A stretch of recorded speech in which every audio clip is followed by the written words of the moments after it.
They said it couldn't be built by hand. So we built it anyway, stone by stone, sledge by sledge, until the ramp broke beneath us. Every great structure starts with a line in the sand. Our crew marks the base, lays the first stones, and the pyramid begins to rise from nothing. A ramp climbs from the desert floor. Boats arrive loaded with limestone, fresh from the Nile. The machine of ancient engineering kicks into gear. Level 1, locked in, checked, perfect. The ramp stretches higher.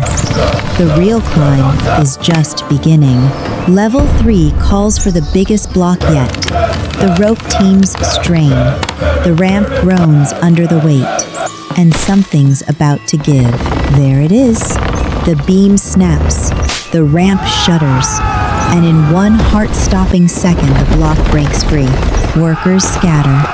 Timber and rope come down in a cascade. The block slams into the desert floor in a cloud of golden dust. Game over, or so it seems. We must find another Silence, wreckage, a halted dream at level 3. But this crew doesn't quit. They regroup. Forget the ramp. The engineers go inside a spiral passage, built straight through the pyramid's core. A whole new way up, stone by stone. The new passage rises through the heart of the structure. Hidden chambers. Hidden genius. Blocks move again, this time from the inside out.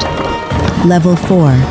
Level 5. The pyramid claws its way back to life. Then, the capstone. Too wide, too heavy. Jammed in the tightest corner of the passage. One wrong move, and it's over. Inch by inch, rope by rope, the engineer threads it through, and it clears. The whole site erupts. Up it goes to the very top, centered, leveled, locked in place. The peak is finally crowned. Now we finish it right, every face polished to a blinding shine. One final walk around. Perfect, top to bottom. From a line in the sand to a monument that defied collapse. This is what happens when a crew refuses to stop building. The impossible pyramid done.